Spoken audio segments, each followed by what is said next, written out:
Bonsoir à tous. C'est avec joie que je vous retrouve et donc j'espère que vous allez bien.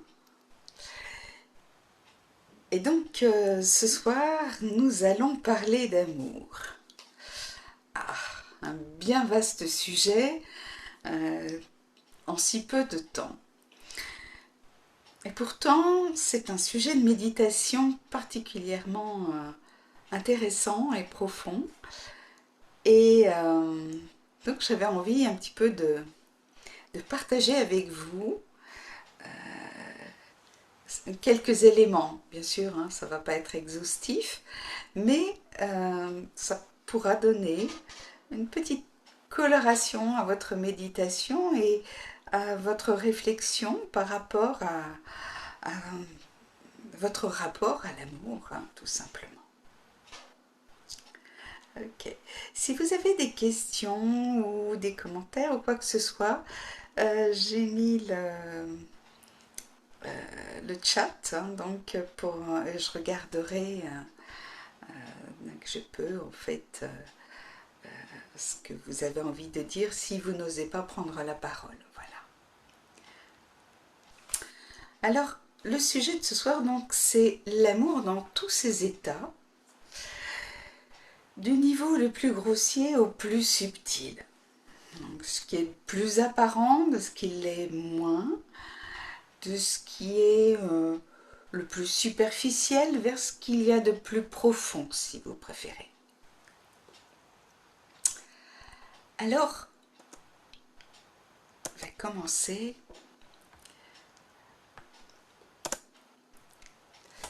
par le fait que l'amour, c'est une variable majeure de régulation.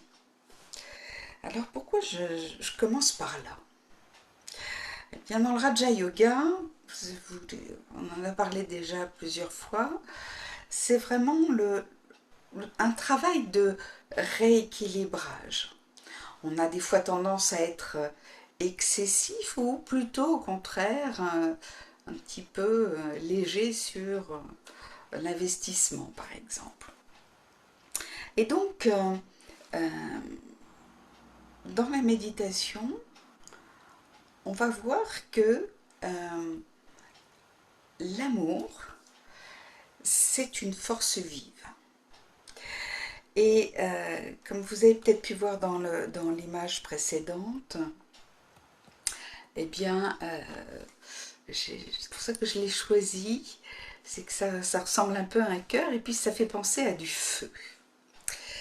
Et l'amour, effectivement, c'est une variable euh, chaleureuse. Alors qui peut être effectivement plus ou moins intense, c'est-à-dire on peut être embrasé, et puis on peut aussi se griller aussi. Donc cette énergie de feu est à réguler. Et on va voir que suivant comment, quand nous sommes très passionnés pour quelque chose, hein, la passion c'est aussi justement cette sorte d'embrasement, donc qui n'est pas négatif a priori, c'est-à-dire que c'est un élan du cœur hein, qui va être très intense. Et puis, quand on est passionné par quelque chose, c'est qu'on l'aime vraiment et que on a envie d'approfondir les choses, de connaître davantage. Et on va voir qu'effectivement, l'amour, c'est vraiment lié à la connaissance. Alors, c'est pour ça que nous allons avoir besoin de connaissances aussi pour prendre des repères, pour savoir où nous en sommes de cette gestion de ce feu intérieur qui peut être plus ou moins intense. Et donc, comme le feu, ça peut être quelque chose de très agréable, de très chaleureux, un feu de cheminée par exemple, mais un incendie, eh bien effectivement, quand c'est trop, ça peut être vraiment aussi périlleux. Et donc, dans la méditation, il va falloir aussi travailler cet équilibre et ce réajustement de nos émotions, de nos sentiments, etc. Donc nous verrons ça un petit peu tout à l'heure. Alors, comme je disais, en fait, puisque c'est un feu qui est particulièrement intense et qui est vivifiant, mais qui peut être effectivement aussi destructeur si on ne sait pas gérer cette énergie. Alors, je rappelle simplement des choses très simples.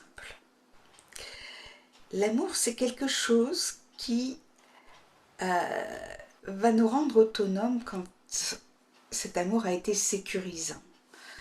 Quand un enfant est élevé dans l'amour, eh bien, il a justement cette réassurance.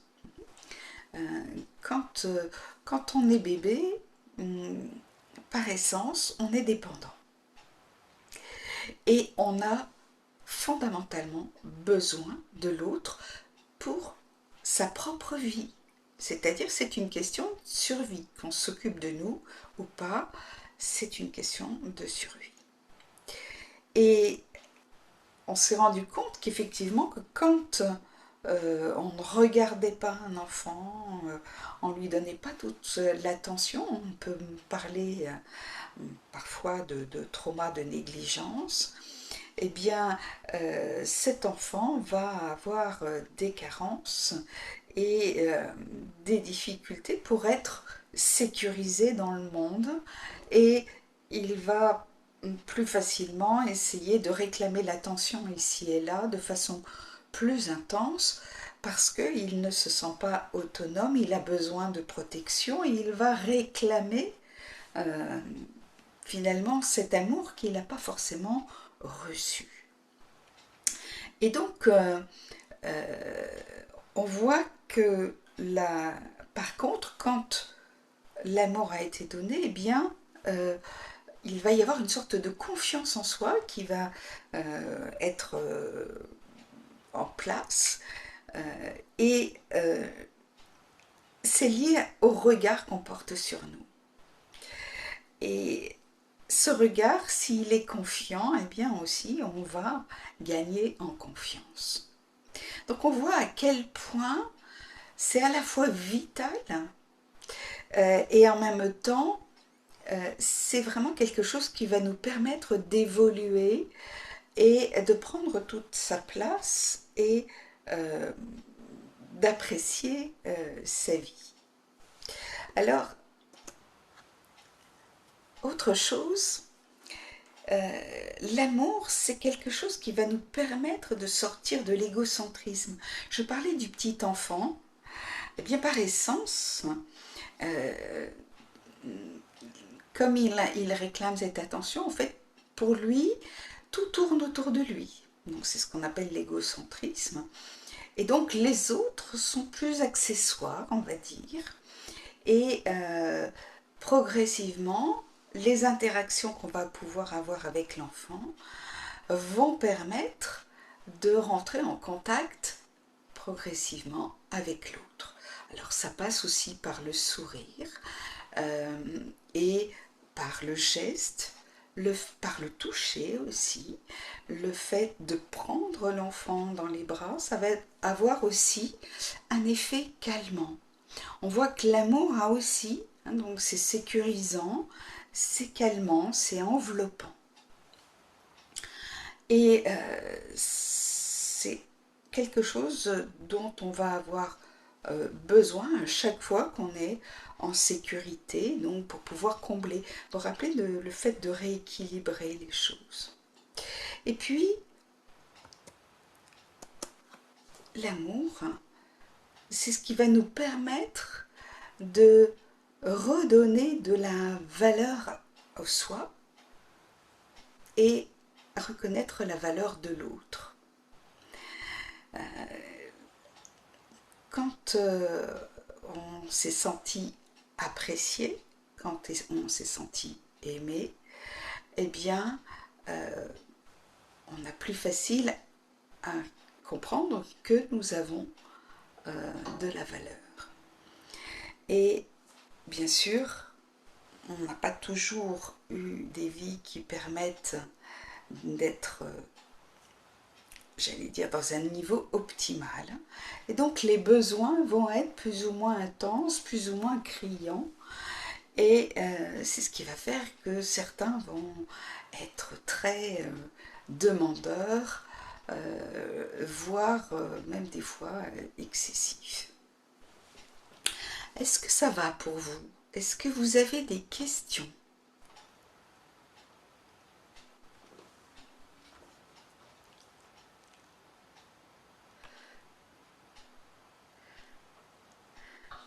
Est-ce que pour le moment ça va?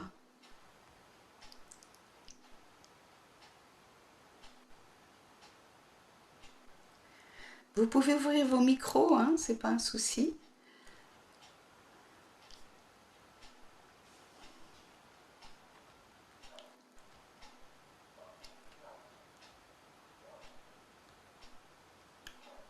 Bon. C'est pas un sujet qui vous inspire visiblement? Bon, je vais continuer quand même de toute façon, euh, notamment pour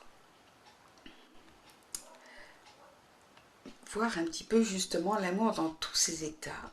Parce que, eh bien sûr, il y a des variations et il y a des degrés d'intensité. Alors, je vais prendre cet aspect-là.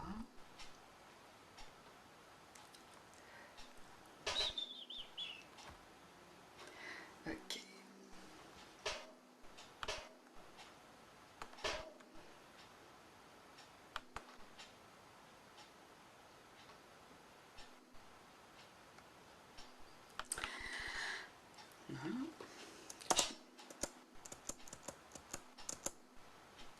Voilà.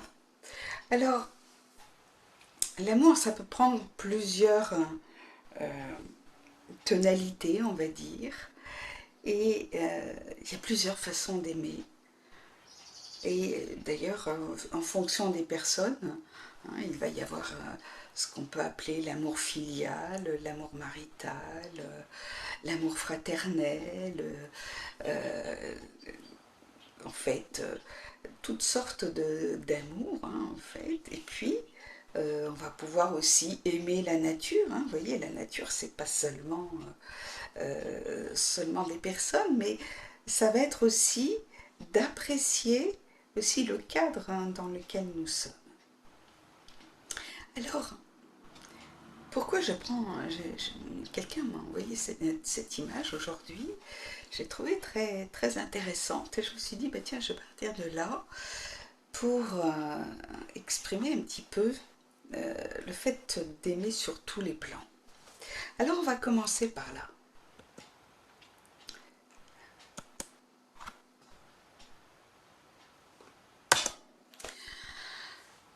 D'abord, sur le dernier plan, vous voyez, en fait, c'est un petit peu en rapport avec les sept chakras. Donc, en fait, vous avez toutes les couleurs de l'arc-en-ciel. C'est une façon de voir qu'on va utiliser effectivement toutes les couleurs de l'amour, en quelque sorte, à différents niveaux.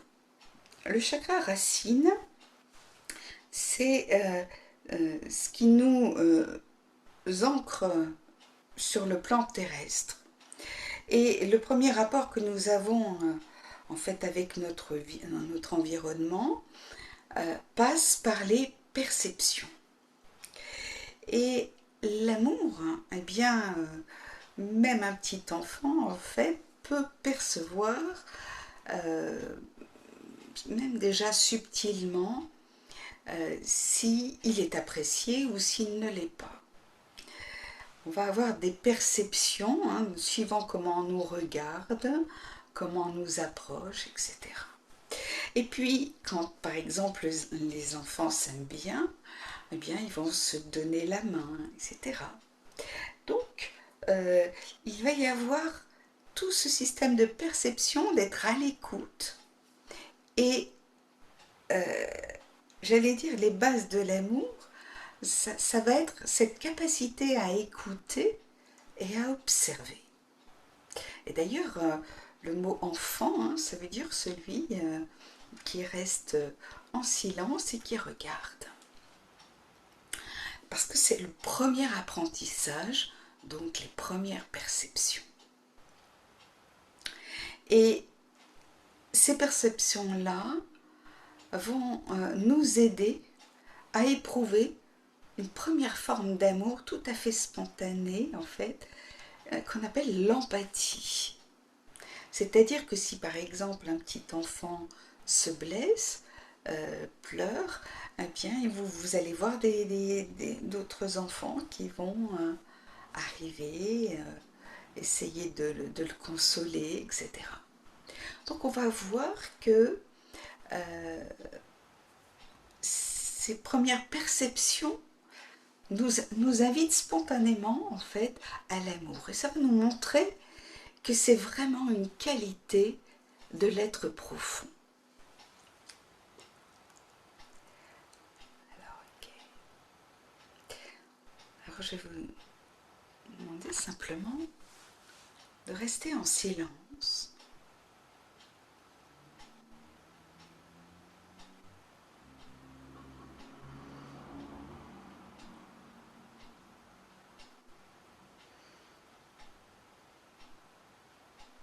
Et de penser à un proche.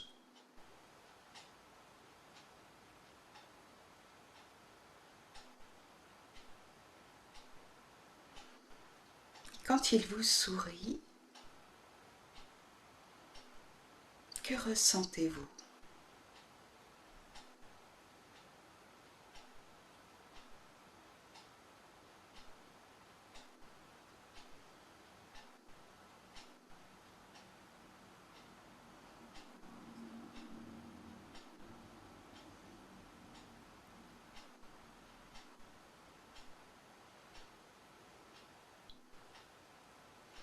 Est-ce qu'à votre tour, vous n'avez pas envie de lui sourire ? De la détente, du plaisir, effectivement. Alors, là, nous sommes simplement déjà dans le niveau de sensation. Vous voyez, en fait, il y a seulement les perceptions, et puis, hop, arrivent des sensations. Ce fait d'avoir un certain bien-être. Donc, effectivement, le corps, lui, va produire effectivement de l'ocytocine, par exemple, qui est finalement un neurotransmetteur qui donne du bien-être. Ok. Et donc, pourquoi nous cherchons l'amour ? Parce que c'est quelque chose qui nous donne cette sensation de bien-être. C'est quelque chose qui va être très apaisant et intérieurement et même physiquement.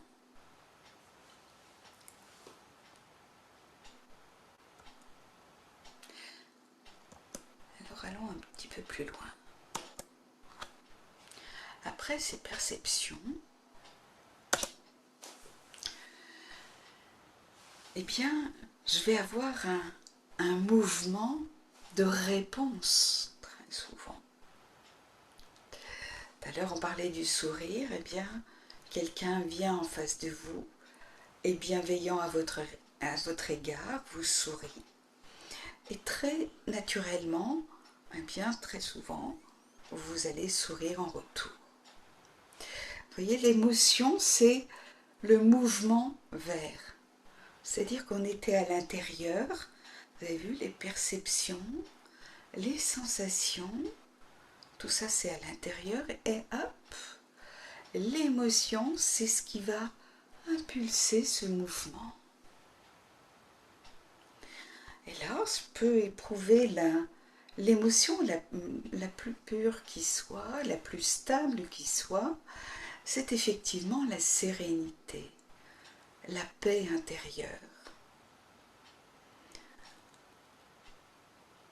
Donc quand on est sous un regard aimant, on va avoir ce sentiment de tranquillité, de sécurité, ce fait de se sentir tout à fait tranquille. Alors, on va aller encore un petit peu plus loin, vous voyez, on va monter. Et là, on arrive au niveau des sentiments. Alors on pourrait dire, tiens, après tout, l'amour, hein, c'est surtout au niveau du cœur, hein, et les sentiments, effectivement, c'est vraiment au niveau du cœur qu'il y a une expression. Quelle différence entre l'émotion et le sentiment? L'émotion, c'est ce qui va créer donc le mouvement. Le sentiment, c'est quelque chose qui va s'installer sur la durée. Quand tout à l'heure on pouvait avoir un élan, même le simple fait de répondre à l'autre par un sourire, par effectivement une certaine forme de contentement, quand on arrive au niveau du cœur, eh bien ça s'installe sur la durée. C'est presque quelque chose dans lequel vous vous sentez baigné. C'est comme un bain d'amour.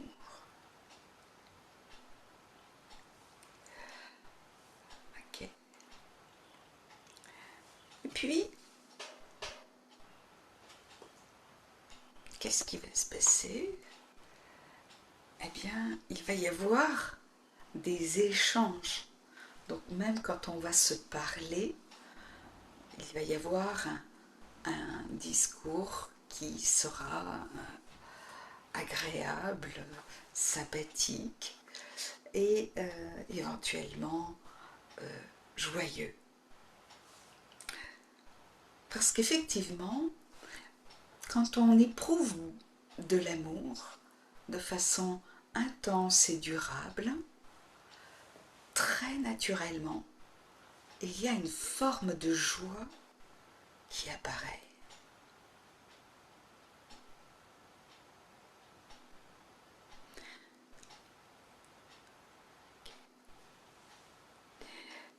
Et quand je communique avec la personne, je m'intéresse à ce qu'elle aime. J'ai envie de partager. J'ai envie de la comprendre. J'ai envie simplement de pouvoir pas seulement communiquer, mais d'être en accord avec elle. C'est-à-dire d'être dans le même ordre de pensée, c'est-à-dire on est dans le même état d'esprit. Donc là, on va avoir des conceptions différentes. Là, on parle du troisième œil. C'est une façon de regarder les choses d'une façon. Il y avait Saint-Exupéry qui disait « L'amour, ce n'est pas se regarder l'un l'autre, mais regarder ensemble dans une même direction. » Et je trouve que c'est vraiment une forme d'amour qui vibre effectivement au niveau du front. Et puis, quand on arrive à cet accord-là, on arrive à un état de communion.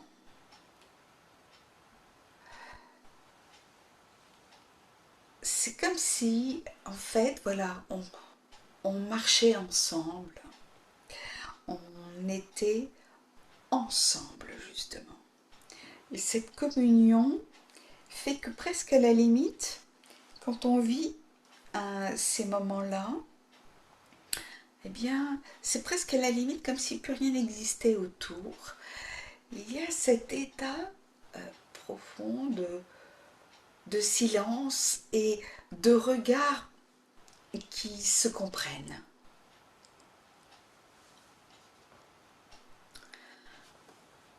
Alors,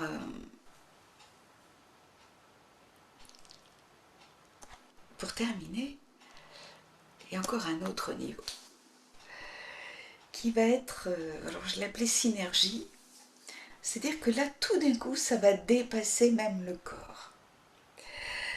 Et par-delà le corps, sur un plan métaphysique, eh bien, les esprits se rencontrent aussi et vont fonctionner en synergie. C'est-à-dire que même ce que nous pensons, quand nous sommes à deux pour le penser, quand on rencontre l'altérité, quand on rencontre l'autre, eh bien, on rassemble nos forces, en quelque sorte. Et si nous avons à agir, eh bien, on va pouvoir faire des projets ensemble et il va y avoir effectivement cette force nouvelle qui est décuplée de par ce fait. Alors, c'était une façon de pouvoir montrer comment l'amour va prendre des formes différentes, des expressions différentes en fonction d'eux.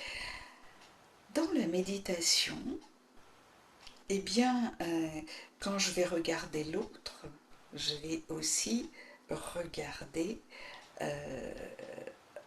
l'être d'amour qui est en face de moi. Il a une façon de l'exprimer qui est autre que la mienne, puisque chaque être, dans le Raja Yoga, on parle d'âme, c'est-à-dire vraiment l'être spirituel, l'être vivant qui pense à l'intérieur du corps. Eh bien, cette communion qui peut avoir lieu, elle peut être maximale dans la mesure où effectivement on a traversé tous ces plans. Si nous rencontrons l'autre seulement au niveau des perceptions, ok, c'est pas parce que je vais serrer la main à quelqu'un de façon très courtoise, soit, ce qui est déjà une forme d'amour qui est très basique, hein, en quelque sorte, où il n'y a pas un grand engagement, mais on a un quand même. Et là, en fait, c'est un petit peu léger. Vous voyez, donc il va y avoir après, effectivement, est-ce que le courant passe? Et là, la sensation va être différente. Si vous vous sentez en confiance, eh bien, ok, il y a quelque chose d'autre qui apparaît, et ainsi de suite. Donc, réalisez que moi, l'âme, je suis un être d'amour. Et je peux effectivement jouer de...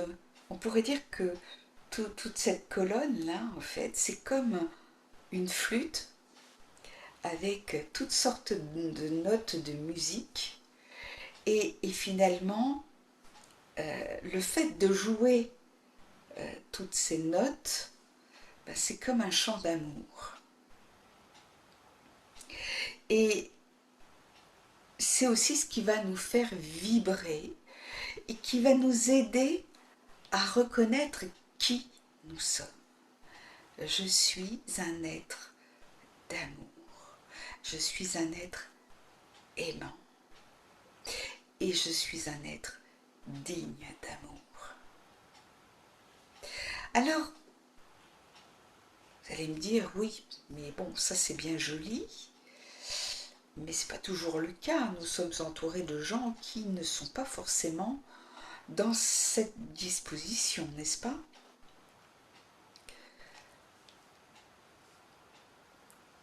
Dans la méditation du Raja Yoga, eh bien, nous allons aller par-delà justement le corps. Vous avez vu toutes les couleurs par-delà qui sont à travers le corps, mais on va aller par-delà. Et par-delà, c'est dans cette dimension métaphysique.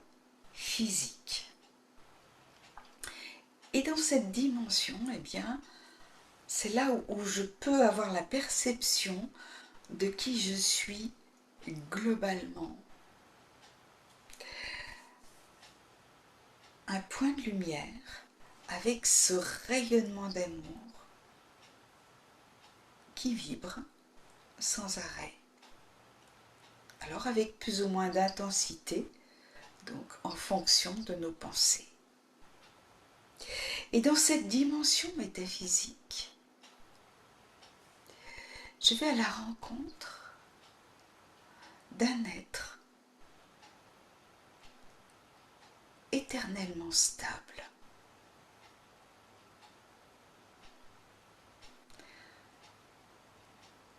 Totalement tranquille.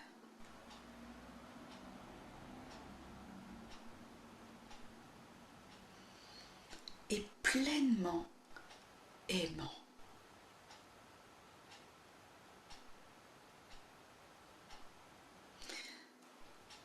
On dit qu'il est comme un océan d'amour. Et moi, petite étoile, dans cette dimension, je vais à sa rencontre et je me baigne dans son rayonnement.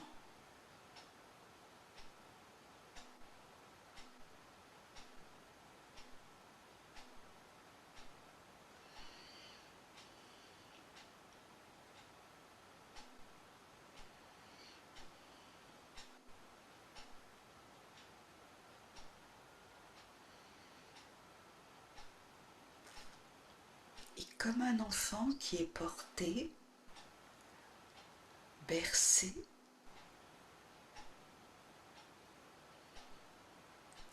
je fais l'expérience de cette tendresse.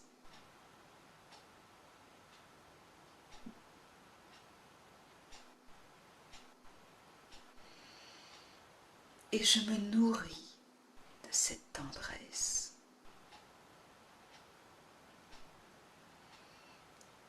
Je me remplis de cet amour infini, de cette profonde bienveillance.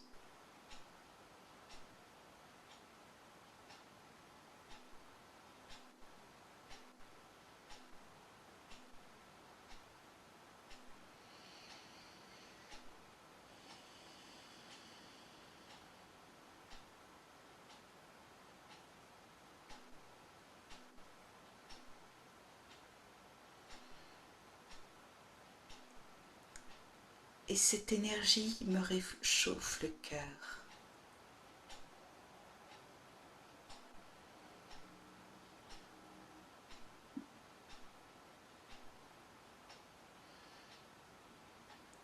Je ressens cette chaleur intérieure.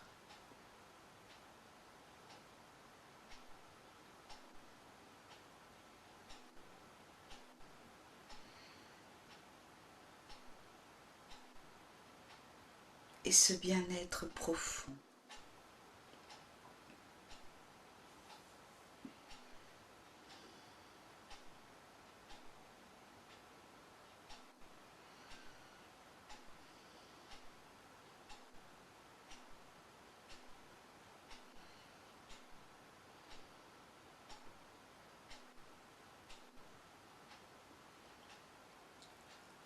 Qui remplit tout mon corps physique.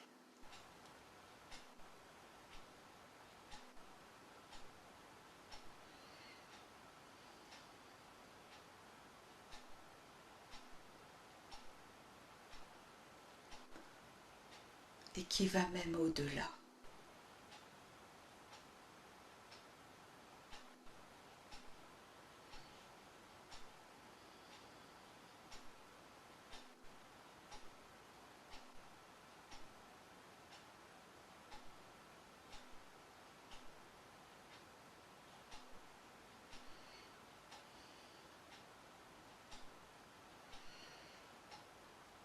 Sous ce regard bienveillant, aimant,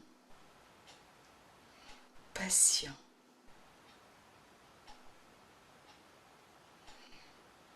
Je me sens exister. Je me sens respectée.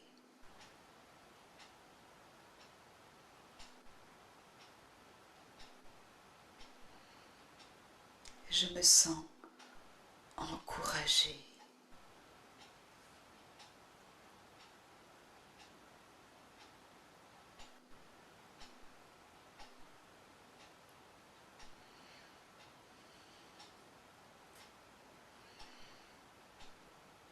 C'est comme si cette petite flamme en moi reprenait des forces.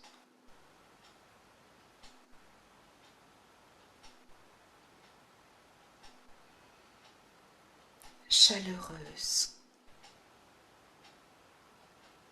et bienfaisante.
Je me sens emplie,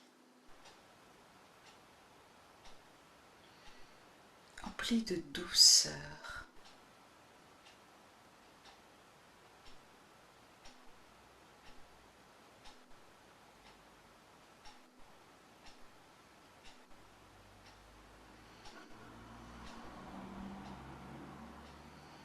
Je me sens portée.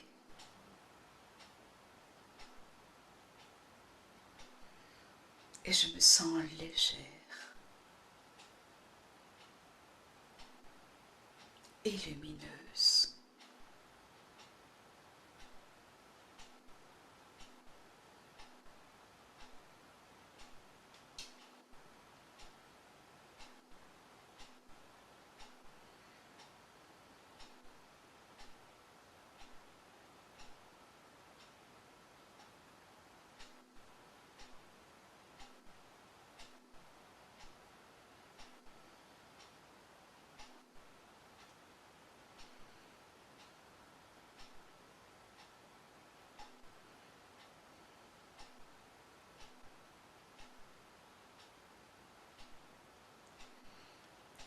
Mon cœur bat tranquillement.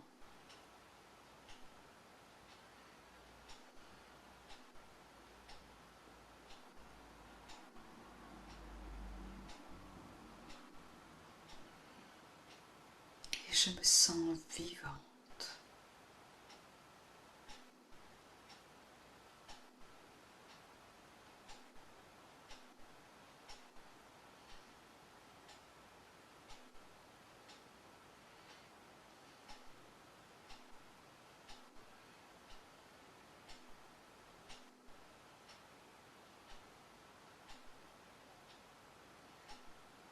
Prête à regarder les autres avec ce regard d'amour, incognito.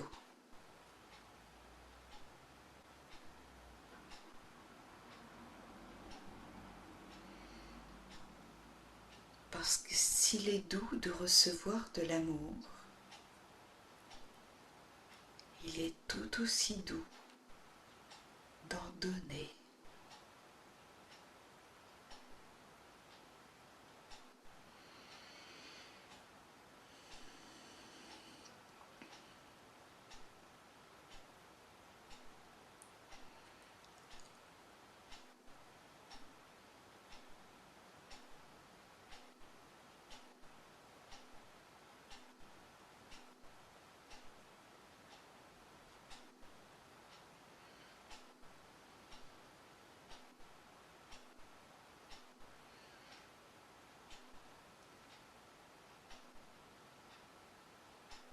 Je réactive ainsi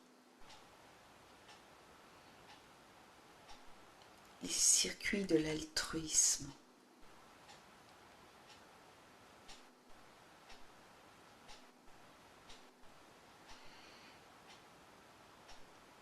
Je réalise que je ne peux pas vivre sans l'autre.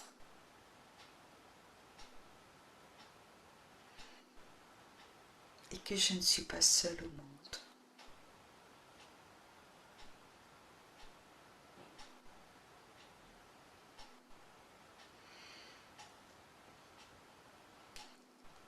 Que toutes ces pensées d'amour que je suis capable d'avoir et de voir chez les autres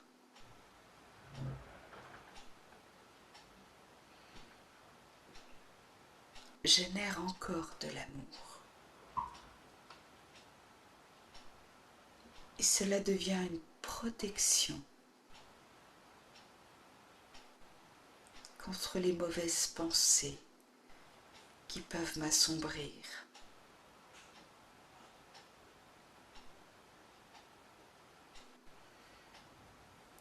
L'amour me redonne de la force d'avancer,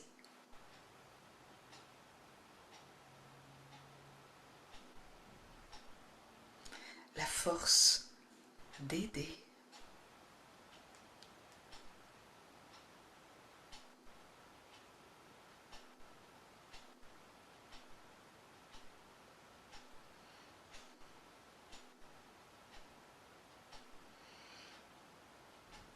Quand je suis dans cet état d'esprit,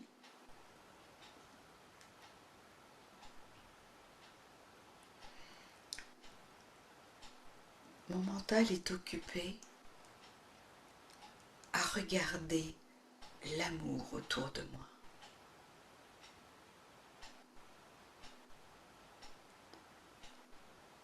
Même le plus subtil, le plus discret.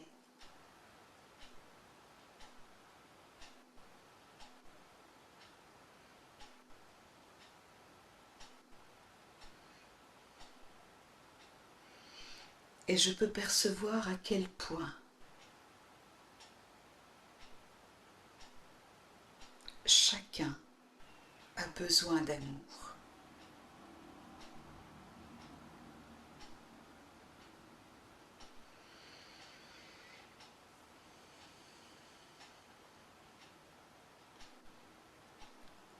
D'autant plus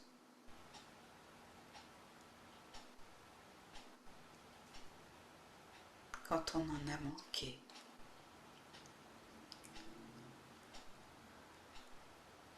Plus on en donne, plus l'amour prend des forces.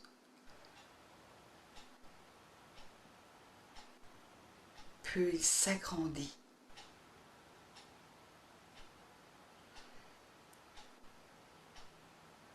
Plus il me fait grandir.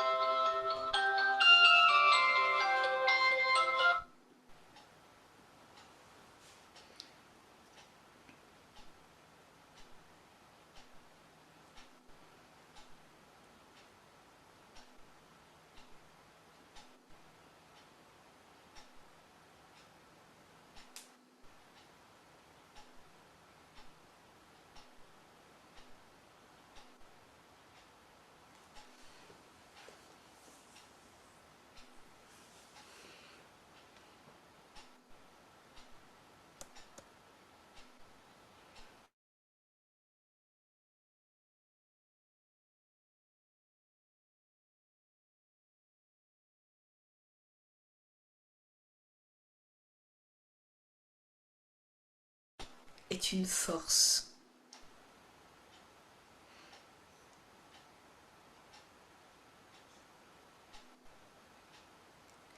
que je ravive chaque jour.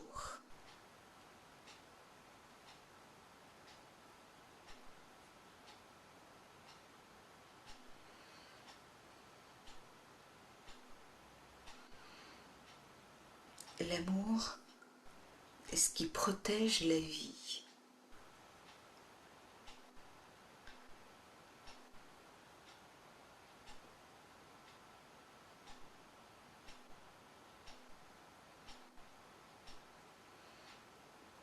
même au-delà.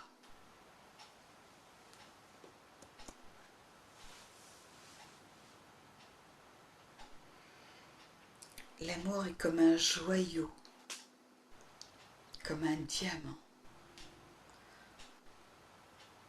qui laisse passer la lumière la plus pure qui soit.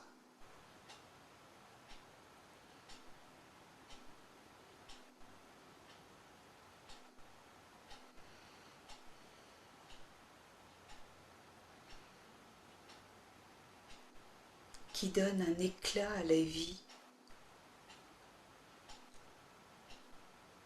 et qui redonne la joie.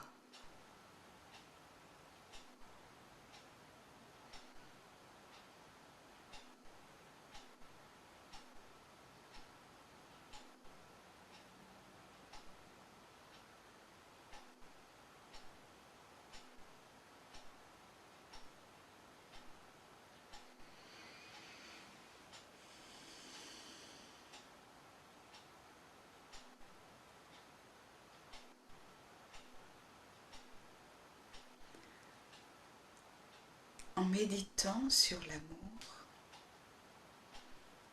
je réapprends à m'apprécier au jour le jour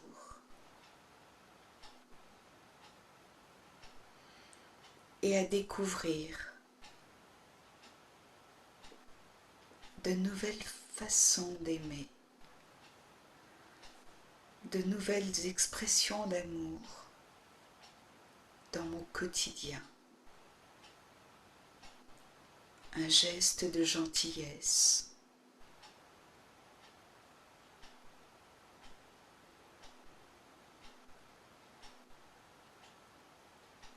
une parole encourageante,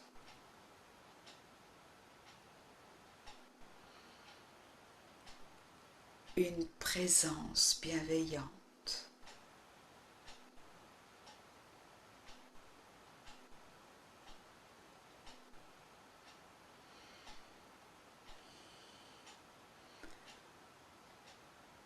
un instant de réconfort.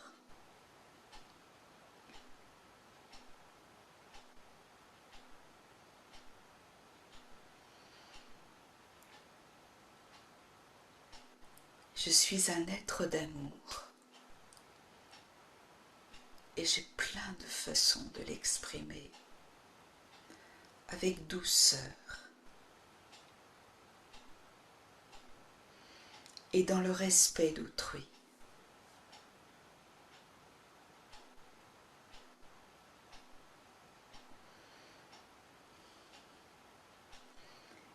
Cet amour me rend respectable à mon tour.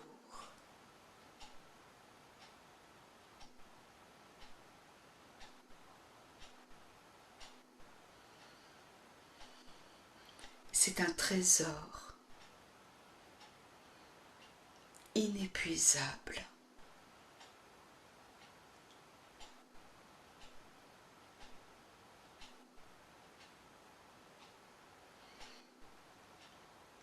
Qui peut s'exprimer sur tous les plans.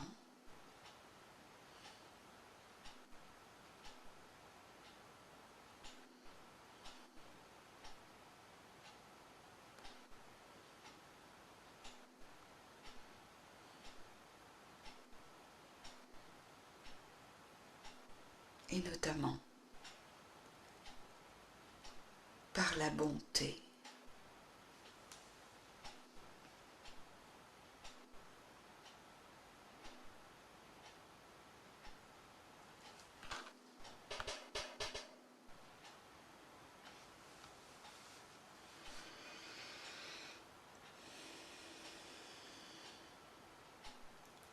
Namasté.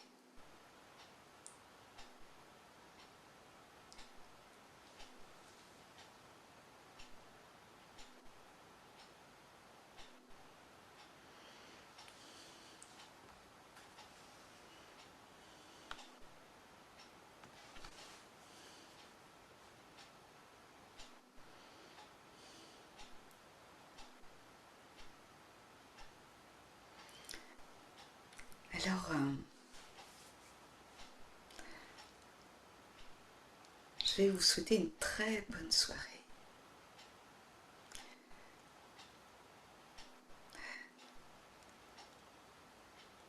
Et réalisez à quel point vous aimez et que cet amour vous grandit.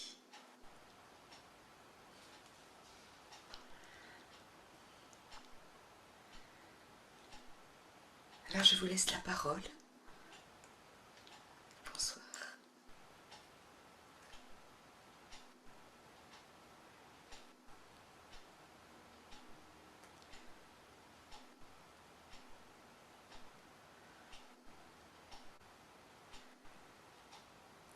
Vous voyez que la méditation, c'est pas forcément très compliqué. C'est quelque chose de très simple, de très naturel, où on va choisir nos pensées et où on va vivre aussi l'expérience de ce que l'on énonce. Parce que l'important, c'est pas seulement de dire les choses ou de les répéter, mais d'aller dans ce ressenti profond. Parce que là, ça en dit plus long que des paroles.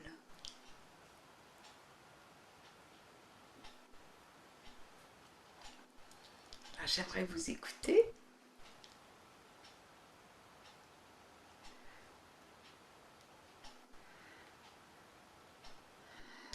Beaucoup d'amour aussi à Solange.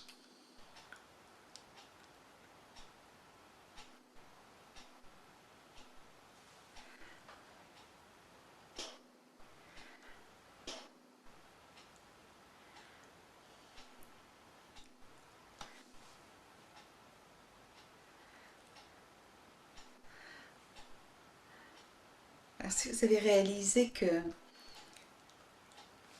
c'est un véritable trésor et que tous les jours on peut accumuler ces trésors, les faire fructifier, si je puis dire. On ne peut plus être un mendiant de l'amour, puisqu'on redécouvre sa richesse. C'est une véritable méditation, souvent, de dire, ok, nous avons tous besoin d'amour, mais l'important, ça va être effectivement d'aller à l'intérieur et d'aller aussi au-delà pour aller prendre cet amour lumineux, en fait, qui nous remplit.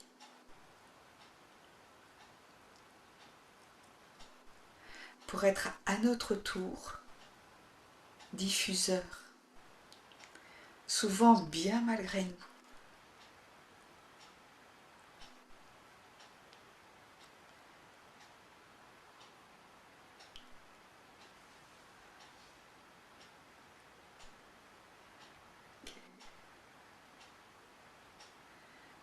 Alors, je vous dis à bientôt. Merci, Goody. Merci beaucoup. Merci.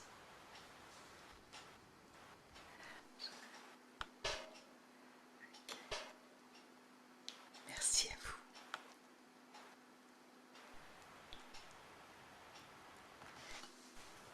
On dit que quand il y a plusieurs personnes qui ont ces sentiments d'amour, regardez par exemple dans, dans un concert ou quand il y a des gens qui jouent de la musique ou qui chantent. Est-ce que vous voyez comment même tout un collectif peut vibrer aussi et envoyer tellement d'amour? Donc les gens peuvent être capables de choses pas très jolies, mais du meilleur aussi. Et plus on va offrir des opportunités d'exprimer son amour, plus c'est quelque chose aussi qui va se répandre. Et en fait, on voit que même quand il y a des fois des moments difficiles, la solidarité qui peut des fois aussi s'exprimer, c'est aussi une forme d'amour. Donc, mais des fois, on ne le voit même plus, on trouve ça normal.